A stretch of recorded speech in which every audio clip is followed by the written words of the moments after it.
So let's unbox the RC Express Execute FM1S front wheel drive mini touring car. Let's see what it's all about. I believe this is the sports model, so it should just be FRP chassis, probably plastic bulkheads. So let's have a look.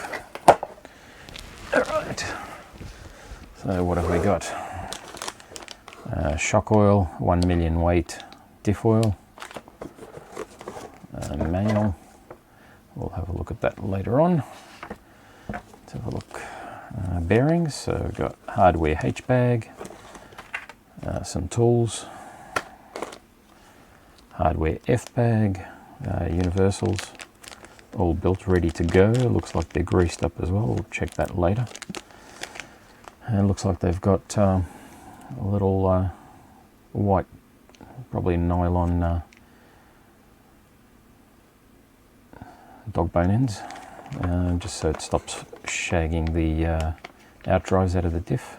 It's nice. So FH, J, H, bag H, plastic parts, C-hubs and knuckles by the look of it. For the front, sway bar kit and hinge pins, hardware I. Let's try and put this in some sort of order. Hardware D, belt,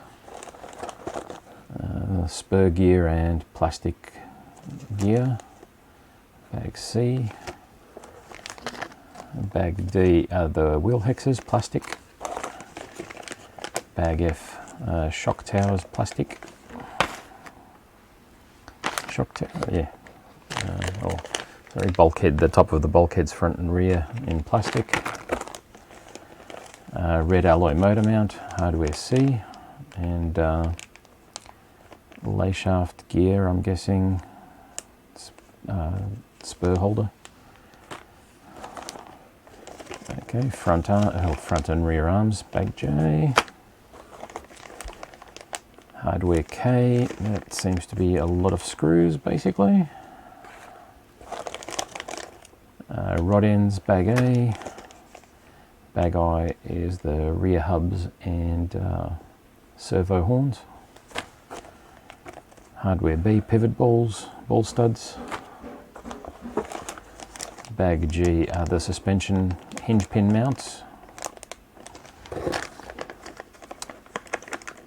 Bag E are the bottom bulkheads, I think.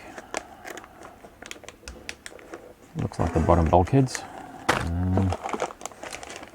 Bag B is the diff.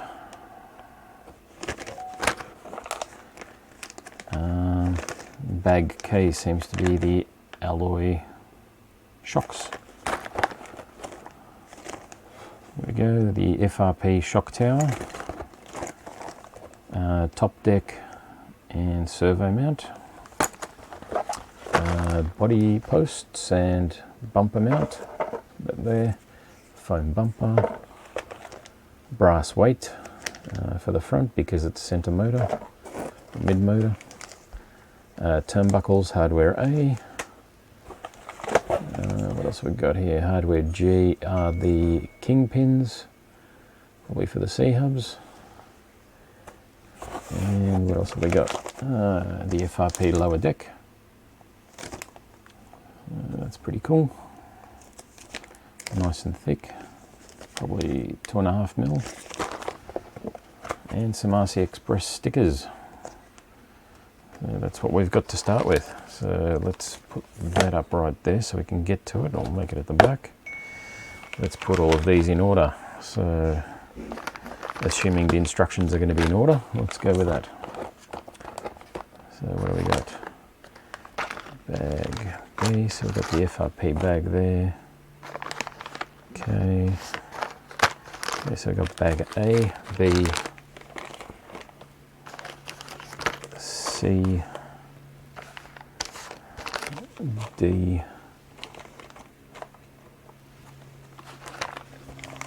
E, F, G, H, I, J and K. And then over here we have the hardware bags. So hardware A, B, C, D, E, F, G, H, I, J, and K. There we go. And we'll just put those out the back there. Throw the tools in because we probably won't be using those. Let's put that out of the way.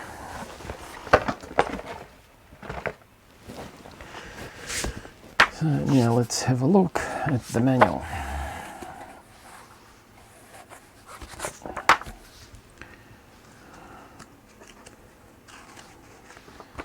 So first up, nice thick pages.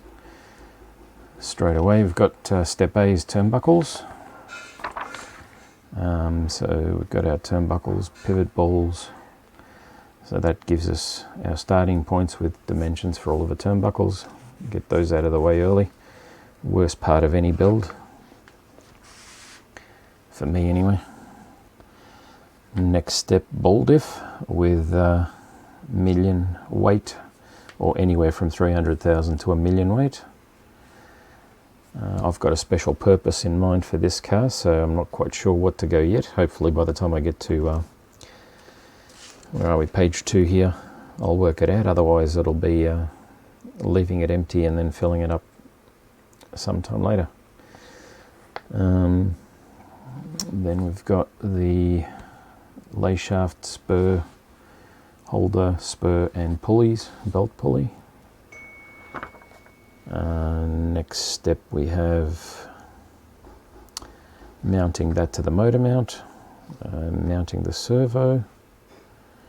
Oh, it looks like the servo goes onto the motor mount as well. Oh yeah, it all locks in nicely. Nice. Then we start getting into the chassis and mounting the steering. Wonder if I need to get some hop-ups. Alloy bits. Anyway,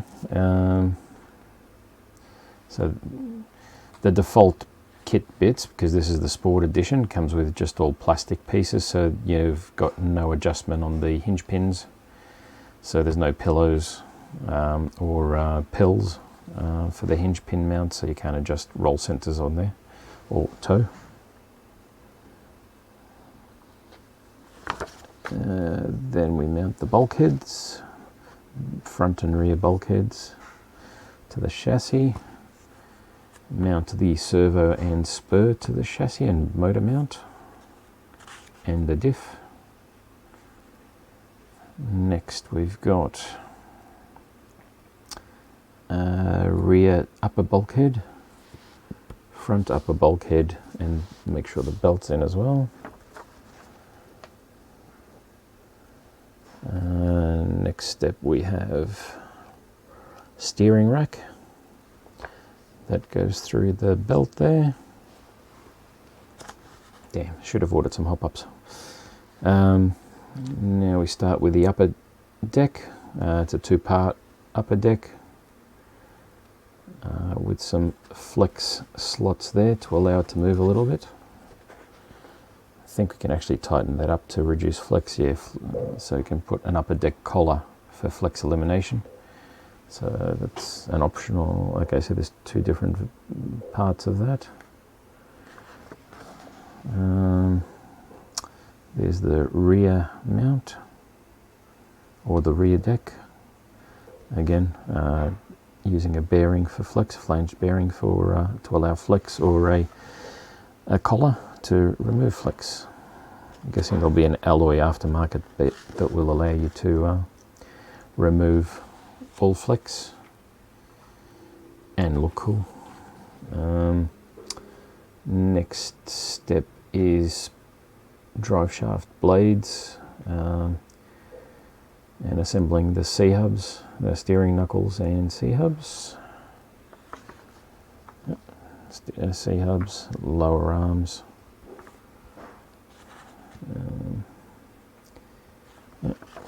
lower arm or front arm assemblies, then mounting those with the hinge pins on the front and turnbuckles. After that, we have the rear end arm assembly and hub. So it's pretty straightforward, similar to a Mini, very similar to a Mini. Nothing special there. Here we've got the hinge pins and mounting the whole suspension onto the rear of the chassis with the camber links. Next step, we mount the sway bars, front and rear. Make sure they're nice and free. Probably don't need those as much for the what I've got planned for this, but let's give it a go. Next step, we get onto the shocks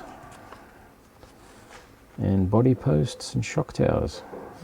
So that's the rear shock tower and body posts and rear shocks. Then we go to the front shock tower and body posts. There's a LiPo battery brace. These are very similar to the front wheel drive touring car ones. I'm not a fan of these. They're a soft plastic. If you have a bit of an impact, they tend to break quite easily. I've 3D printed some for the front wheel drive touring car, and I'm probably going to print some more for this. They seem to be a bit sturdier in my hands anyway. Next step is the bumper and mounting the motor and ESC. So it looks like a little tiny bit of a tight squeeze, but as you would expect in a Mini, that's what they do. There's not much room to mess about.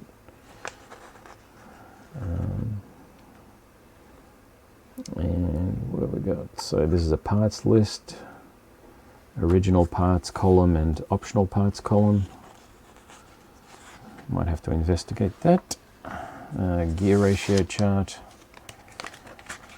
Looks like you can go anywhere from 4.6. It's only got a 64 pitch chart, but probably be running 48 pitch on the day, just because it's a little bit sturdier. But you can go anywhere on a 64 pitch from 4.61 to 203 ratio, internal or overall drive ratio, which is quite impressive. I think that works out to 1.9 internal diff ratio. And here's a blank setup sheet and a picture of the car on the back. So now that's the unboxing. Next step, the build.